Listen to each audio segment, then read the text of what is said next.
Boa noite, meu nome é Alexandre e vou estar apresentando o trabalho de banco de dados, que vai ser um estudo comparativo do controle de concorrência entre um banco relacional e um banco não relacional. As escolhas do banco, como pode ser visto no slide, é o MySQL e o Cassandra. A escolha do MySQL é por ser um banco bem avaliado no mercado, tem uma sintaxe simples e já tem um domínio, enquanto o Cassandra foi a escolha da professora. Então, vamos começar a apresentação. O banco relacional é a comparação entre o banco relacional e um banco não relacional. O relacional ele tem uma arquitetura muito mais inflexível, com mais regras, mais estruturado, tudo isso para garantir a consistência do banco de dados. Então, podemos ver na tabela que a estrutura do banco é uma estrutura tabular, enquanto no não relacional, a estrutura dele é não estruturado. Podem ter vários tipos de estruturas, como chave-valor, família de colunas, grafos, entre outros. A modelagem dos dados do relacional também são dados estruturados, enquanto o não relacional pode receber dados não estruturados. E a escalabilidade do relacional vertical, enquanto o não relacional é horizontal. A, a escalabilidade vertical e horizontal é em questão ao armazenamento dos dados no relacional. São servidores que armazenam os dados que não estão distribuídos. E enquanto no não relacional são servidores distribuídos. A questão é que quando você distribui os servidores, eles podem admitir falha na consistência. Então, a escalabilidade do relacional precisa ser vertical, ou seja, para melhorar o recurso do banco, você tem que a capacidade de computação do banco, você tem que aumentar a RAM, tem sempre melhorando o servidor. Enquanto horizontal você pode ter múltiplos servidores e acaba que o não relacional tem uma capacidade muito maior.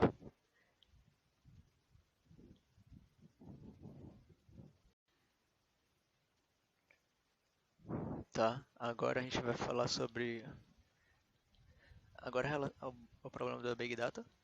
A Big Data vem com é, são problemas que são problemas são aplicações que precisam de grande volume de dados, grande variedade de dados, e é desejado um bom tempo de resposta para essas aplicações. E é tudo que o relacional não vai conseguir trabalhar, variedade de dados e grande volume de dados. E quando tem grande volume de dados, o tempo de resposta do relacional normalmente não é satisfatório. E aí vem uma imagem mostrando que o NoSQL ele vem para complementar o relacional, para conseguir suprir essas necessidades do Big Data. Na questão do volume, você tem o particionamento dos dados dos servidores de armazenamento. Os servidores de armazenamento do não relacional eles vão estar distribuídos e você não precisa estar com todos os dados da aplicação em todos os servidores. Você pode estar particionando esses dados entre os servidores. O Cassandra ele faz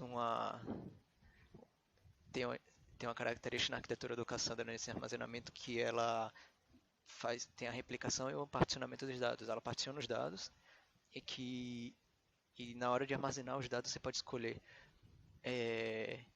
a replicação desses dados, o fator de replicação.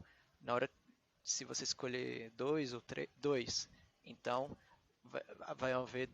vão haver duas cópias desse dado nos servidores de armazenamento, em dois nós nesse particionamento. Se você escolher o fator 3 de replicação, então vai ter 3 servidores de armazenamento com seus dados, com cópias desses dados.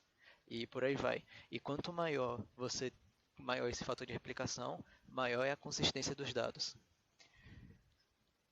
A questão aqui é que quanto maior, esse fator de replicação, maior é a quantidade de dados replicados, então você vai precisar de mais espaço de armazenamento, o que acaba não sendo uma estratégia tão boa. A questão é o quanto você pode abrir mão da consistência de dados. Se, a- Se você não pode abrir mão, você deixa o fator de replicação alto, mas vai ter uma grande carga de trabalho aí, uma grande carga de armazenamento.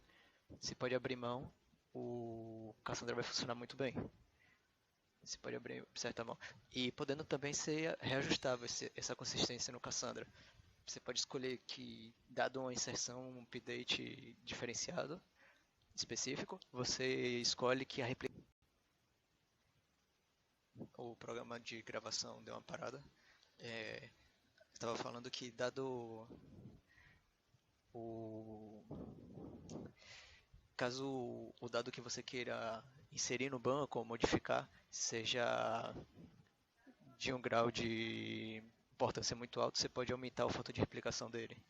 Isso é ajustável para cada exceção e update. Isso é uma característica muito boa do Cassandra. E também podemos continuar vendo na imagem que os bancos no SQL trabalham com grande variedade de dados e velocidade é uma das suas características para dar um bom desempenho nessas aplicações. Como vamos estar falando sobre controle de concorrência, aqui está uma imagem que uma criança ela acaba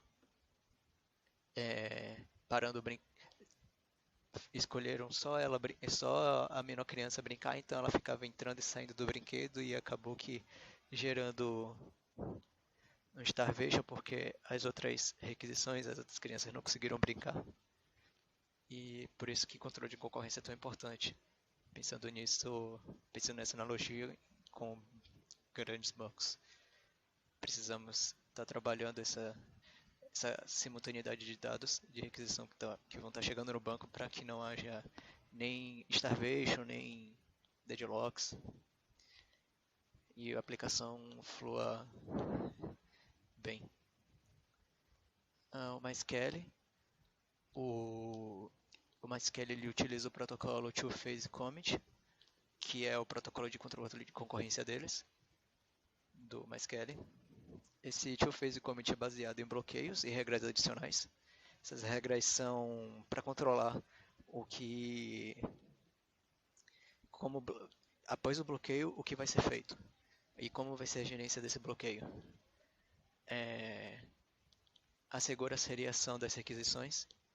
As requisições vão vir com simultaneidade, várias requisições ao mesmo tempo, podendo ser do mesmo dado, de um dado específico do banco, de um mesmo registro, e elas precisam ser serializadas para o banco conseguir trabalhar. E aí o Two-Phase Commit ele assegura essa seriação. O Two-Phase Commit é baseado em transações. As transações são um conjunto de operações de escrita e leitura. E ele funciona basicamente utilizando a fase de crescimento e de encolhimento. Quando a transação começa, se inicia a fase de crescimento, em que o programa de gravação parou de novo. Desculpa.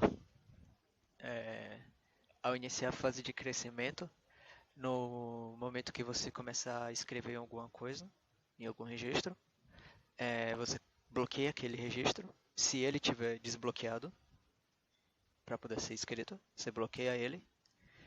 E enquanto você estiver escrevendo, você está bloqueando sem desbloquear nenhum registro. Então, quando você dá o commit dessa transição, você finaliza a transição, todos os registros vão ser desbloqueados. Há variações desse two-phase commit, como o two-phase commit rigoroso, estruturado entre outros, mas não vou entrar na questão. A questão da transação é que se der algum erro no meio da transação, você está inserindo registro na tabela de uma pessoa e depois da pessoa jurídica e algum dado do filho da pessoa e acaba que no meio dessa transação tudo é uma mesma transação. Aí em um desses registros dá algum erro, então tudo que você inseriu até então vai voltar, nada vai ser de fato salvado no banco. E é uma boa estratégia para estar lidando com erros. Outra coisa também é você ter você escolhe se você quer dar o commit ou quer dar o rollback. O rollback é, no caso, você quer descartar todas as alterações que você fez nessa transação. Então, dado uma condição no meio da sua estratégia de transação, essa pessoa está com algum erro aqui. Ou então o save saiu errado. Enfim, não sei. Você escolhe descartar ou então salvar tudo. Ah, agora falar um pouco da estratégia de controle de concorrência do Cassandra, que é baseado no protocolo baseado em timestamps. Timestamps. O timestamp é uma marca é, é uma marca do momento em que um dado é inserido, modificado no banco. Então, quando você faz alguma modificação nesse dado no banco, você adiciona uma marca uma marca nele lá, do momento que ele foi modificado, que é o timestamp. E no Cassandra, toda coluna tem um timestamp. Toda coluna, toda chave primária, todo registro vai ter um timestamp dela. E essa é a questão de buscar o item sempre mais atualizado.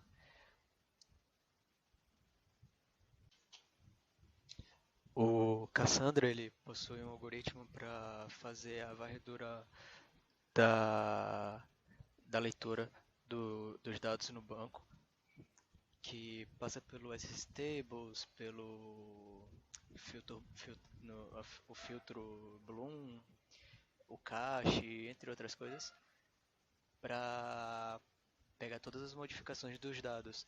Mas se as requisições estiverem vindo muito mais rápidas que o sistema se atualiza para garantir que você consiga pegar os dados o dado mais atualizado, há a possibilidade de não vir um dado atualizado, vir um falso dado atualizado.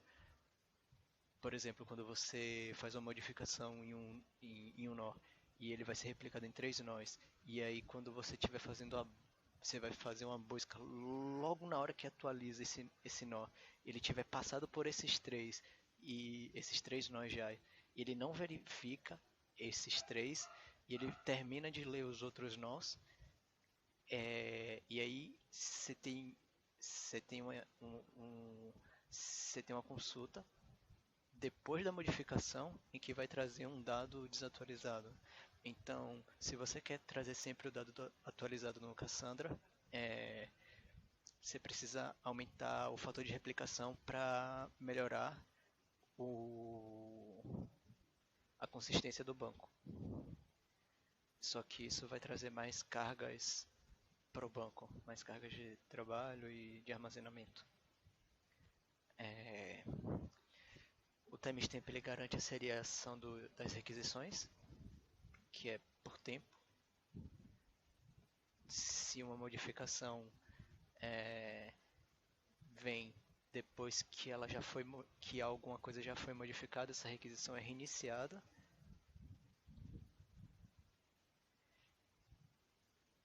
Tudo se garante pelo tempo, basicamente. E sem deadlock nem e também não há deadlock nem starvation usando o protocolo baseado em timestamp, porque não tem todas aquelas regras e inflexibilidades de bloqueio e tal, não há isso. Simplesmente o registro vem e ele vai ser se um dado foi modificado e ele está marcado lá com timestamp e vier uma outra modificação à leitura com timestamp maior, ela vai receber. Se for menor, ela é reiniciada.